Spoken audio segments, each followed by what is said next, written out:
hoje a gente tem um aumento das atividades extrajudiciais. Nem tudo no tributário se resolve no judiciário.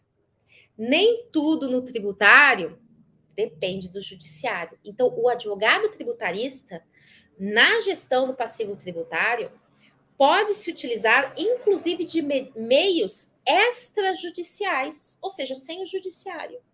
E um caso específico é exatamente esse. Existe a dívida inscrita, né? Então, a empresa sofreu um lançamento tributário, sofreu um auto de infração.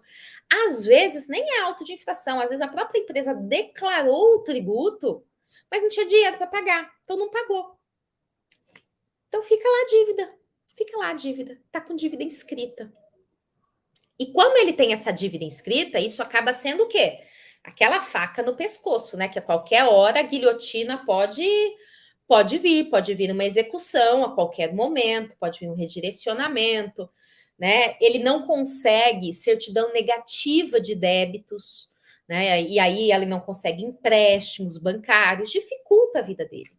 Mas ele tá com a dívida lá e ele vai se virando nos 30 e ele vai ali sofrendo para tocar a atividade dele do jeito que dá, porque ele não sabe que é possível ter uma solução.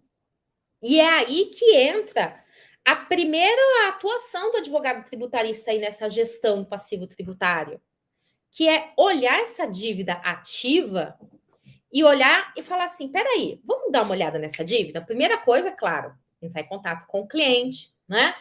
E falar assim, olha, a gente pode verificar, porque muitas vezes tem dívidas que são indevidas, porque já passou o prazo para cobrança, porque o cálculo está errado, né? Porque o juro está errado, porque a multa está errada, porque tem algum problema, porque já teve uma decisão do judiciário.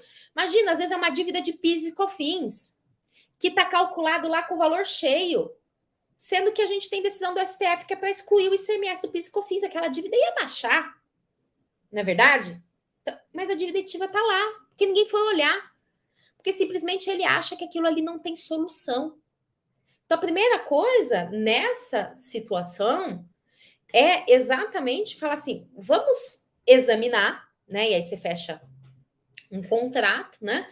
Para examinar esses débitos e fazer a gestão desse passivo. Então, vamos ver que tipo de dívida é essa. Vamos fazer um levantamento, aí você vai atrás buscar a origem da dívida. Se foi de uma declaração do próprio contribuinte, se teve um processo administrativo para você ver o quê? Os vícios. Porque o que acontece? Às vezes você tem débitos inscritos em dívida ativa que já prescreveram, que tem valores cobrados em duplicidade, que tem valores ali que, como eu disse, o STF diz que é indevido, mas está lá. Então, nesses casos, você não precisa entrar com uma ação judicial. Pelo menos não ainda. Existe a atuação extrajudicial, que é apresentar um pedido de revisão dessa dívida inscrita.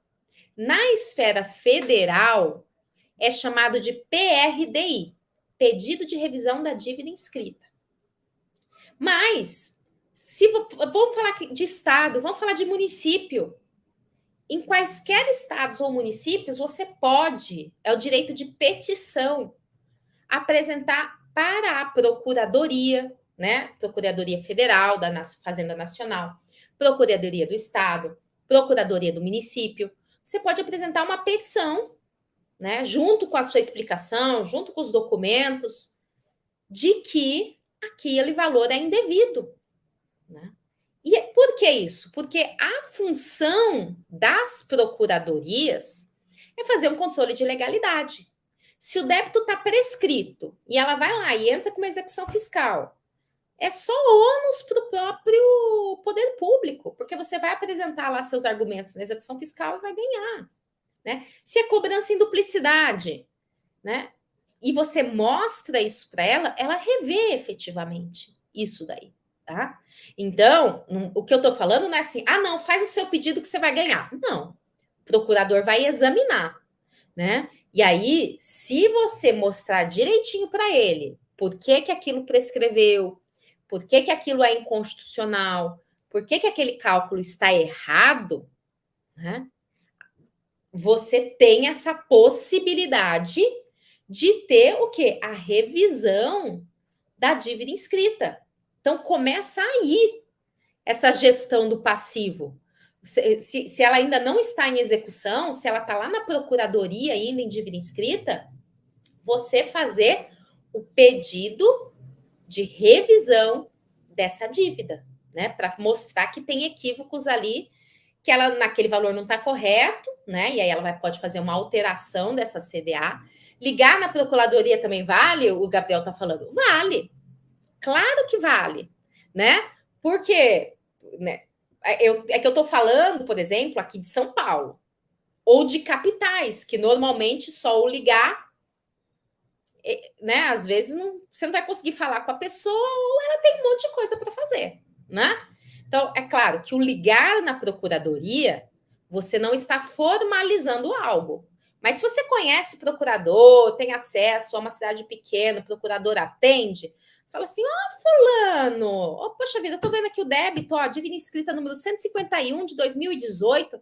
Poxa vida, essa dívida aqui, olha só, ela é, na verdade, é do ano de 2010, já prescreveu. Nossa, é mesmo? Pode acontecer? Pode. Até mesmo porque o procurador pode de ofício. Verdade? O controle de legalidade que ele faz, ele poderia de ofício pegar aquilo ali e falar assim: epa, tá prescrito, já cancela de ofício. Então, ligar vale, porque é para chamar a atenção dele. Só que se você liga, você não tem que ter assim, aí ele não me respondeu. Ele não está obrigado a te responder o telefonema, né? Então, assim, se você quer formalizar, aí você faz por escrito.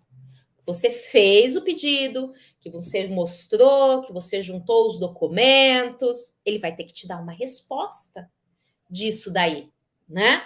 Dessa situação. Então, né? Então depende de cada caso, mas vale, né? Então, vejam só, são situações que a gente vai vivenciando e que vai adaptando. Exatamente, para uma cidade pequena, você usa um mecanismo, para cidade grande, outra, né? Mas o quê? Vejam que isso é uma gestão do passivo já. É um controle para você tentar evitar que esse passivo chegue a uma cobrança, a um prejuízo para aquela empresa, porque ele pode ser indevido ali.